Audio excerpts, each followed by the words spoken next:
안녕하십니까. 영남대학교 이정락 교수입니다.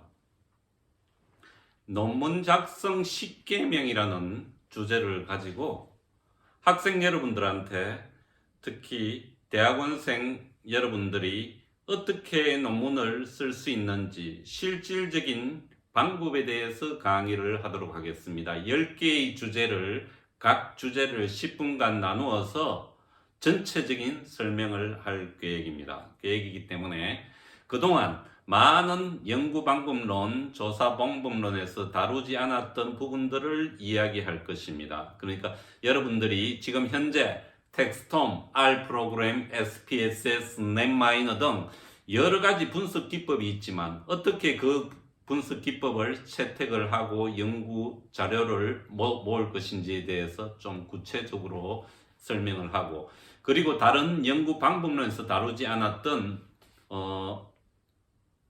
연구 철학, 그 다음에 과학 글쓰기, 그리고 논문의 발표에 이르기까지 심사 피드백까지 어떻게 여러분들이 대처를 해야 되는지를 구체적으로 설명을 하도록 하겠습니다. 실질적인 제가 대학원에서 석사, 박사 선생님들을 지도했던 어떤 그런 경험에 비추어서 어떤 부분이 부족하고 또 어떤 부분이 필요한지 보다 현실적인 부분을 전달을 하도록 하겠습니다. 이렇습니다. 논문은 제가 나누는 기준은 단순합니다. 내용과 형식으로 되어 있습니다.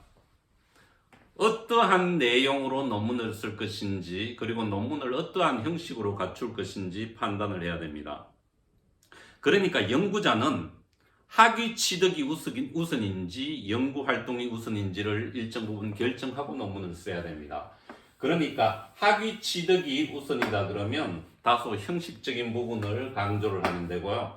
그리고 향후 내가 박사 이후에도 계속 연구활동을 할 것이다 그렇게 하게 되면 내용 및 형식적인 부분도 충실히 갖추어야 됩니다. 갖춰야 되고, 그리고 일반적인 관행을 탈피를 해야 됩니다. 각 대학교마다 전통적으로 내려오는, 각 학과마다 전통적으로 내려오는 연구의 방법론이 있습니다. 그러한 방법론보다 광범위한 차원에서 전 세계 트렌드를 살펴보고 어떻게 논문을 작성할 것인지 판단을 하는 것이 상당히 중요하다. 그렇게 되어 있습니다. 그렇게 되어 있고, 그리고 많은 연구자들이 논문을 쓰기 전에 질적 연구를 할 것인지 양적 연구를 할 것인지 또는 혼합 연구를 할 것인지에 대해서 많은 고민을 합니다. 그런데 그 고민 자체는 저는 이렇게 생각합니다. 일정 부분 연구의 자료를 어떻게 분석하느냐에 따라서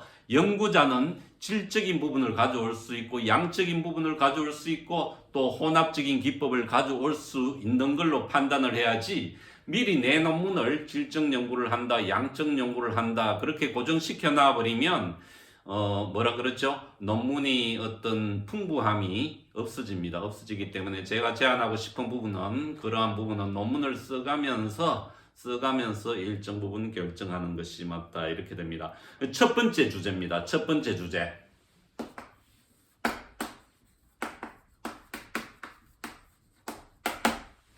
논문의 포맷을 확보하라입니다. 이 상당히 중요한 부분입니다. 왜 중요한가 하면 논문의 포맷을 확보하지 않고 논문을 스타트하다 보면 최종 단계에 가서 많은 부분을 어렵게 수정을 해야 됩니다. 예를 들어서 이런 부분입니다.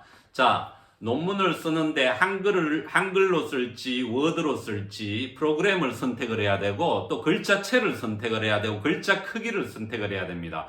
그러니까 글자 크기가, 본문 글자 크기가 10이냐 10.5냐 11이냐에 따라서 갑주라든지 출처라든지 이런 글자 크기도 다 변동을 하게 됩니다. 변동을 하기 때문에 가장 첫 번째 우선해야 될 것은 선배들이나 학과에 이전에 졸업한 논문의 워드 파일을 통째로 받아서 그 포맷을 미리 확보한 상황에서 논문을 써 내려가는 것이 상당히 중요합니다.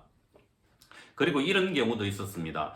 자, 이런 포맷 없이 논문을 작성하다 보면 논문에 들어가는 그림이나 표 자체가 나중에 이 포맷을 맞추려 그러면 상당히 흔들리게 됩니다. 흔들리게 되고 가급적 한 페이지 안에 표가 갈라지지 않고 그림도 갈라지지 않고 넣고 폭도 마찬가지입니다. 이런 부분을 충분히 고려하려 그러면 논문의 워드 포맷을 확보하는 것이 상당히 중요합니다. 상당히 중요하기 때문에 여러분들이 소속된 대학교 또 여러분들이 소속된 학과의 선배님이나 교수님을 통해서 이전에 졸업한 학위 논문의 워드를 확보해서 컴퓨터에 깔아놔 놓고 기본적인 포맷을 거기에서 내용을 다 지우고 시작하는 것이 가장 중요하다, 이렇게 이야기할 수 있습니다. 그리고 여러분들이 논문을 쓰기 전에 대학원 행정실에 가서 논문에 대한 지침서가 있습니다. 학사 규정이라든지 대학원 규정집이 있습니다. 그 규정을 받아서 분명히 참고를 해야 됩니다. 거기에는 뭐 백색 아트지, 글자 표지, 그리고 줄 간격이라든지 제목의 위치라든지 이런 부분을 명확히 정해놨습니다. 정해놨기 때문에 대학원 행정실에 가서 관련 책자를 수령하라, 이렇게 되어 있습니다. 그리고 논문의 분량을 일정 부분 염두에 둬야 됩니다. 대학원 논문 중에서 박사학위 논문 같은 경우에는 제 기준입니다. 150페이지 내외. 그리고 석사 논문 같은 경우에는 100페이지 내외입니다. 내외 같은 경우에는 20% 정도, 그러니까 석사학위 논문 같은 경우에는 100페이지 기준이라 그러면 80에서 120페이지 분량을 정도를 생각을 해야 됩니다. 학술 논문 같은 경우는 통상적으로 20에서 30페이지 이내로 이제 결정을 하는 경우가 많은데, 학위 논문 같은 경우에는 본인이 논문 페이지를, 이 페이지는 참고 문헌까지 포함을 하는 페이지 수입니다. 페이지 수기 때문에 논문 분량을 어느 정도 본인이 생각을 하고 있는지 이 부분도 결정을 해야 됩니다. 그러면 이 논문 포맷을 보게 되면 여러분들이 통상적으로 서론, 이론적 논의, 그 다음에 연구 방법 및 분석 기법, 그 다음에 그 분석 결과, 결론, 이렇게 나누어지는데 이 구성도 미리 여러분들이 계획을 해놓으면 논문을 쓸 때 상당히 유효합니다. 그러니까 논문 폴더에 최초에는 통으로 해서 하나의 폴더로 가게 되지만 논문이 진행됨에 따라서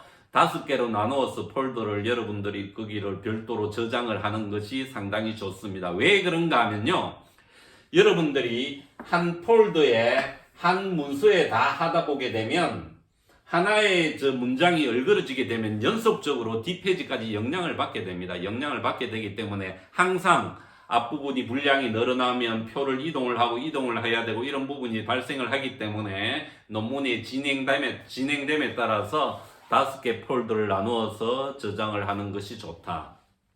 그리고 또 한 가지 중요한 팁이 있습니다.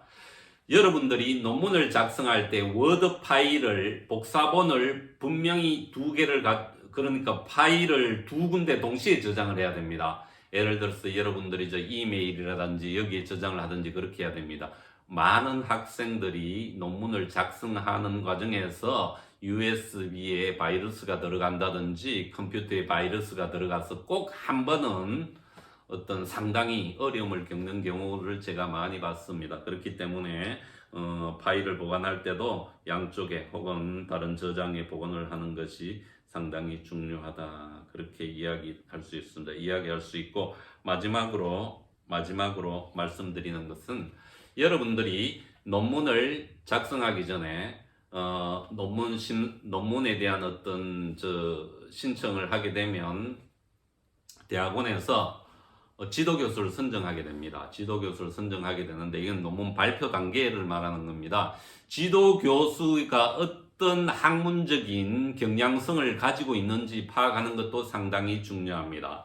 교수님에 따라서 논문에 각주를 넣지 않는 분도 계시고, 참고 문헌에 또 어떤 뉴스라든지 신문 기사 부분을 또 싫어하시는 교수님도 있고, 또 이론적 논의의 틀이라든지 논문의 틀 자체를 교수님마다 창적인 어떤 특색 있는 어떤 그런 경향을 보이는 교수님이 있다 그러면 심사를 할 때 영향을 받기 때문에 심사위원을 어떻게 구성해야 될지도 미리 염두에 두는 것도 상당히 중요하다. 그렇게 이야기할 수 있습니다. 자, 첫 번째 주제, 논문의 포맷을 확보하라. 이게 가장 첫 번째 저는 논문을 쓰기에 중요한 요소로 여러분들한테 알려드리고 첫 번째 주제는 이상으로 마치겠습니다.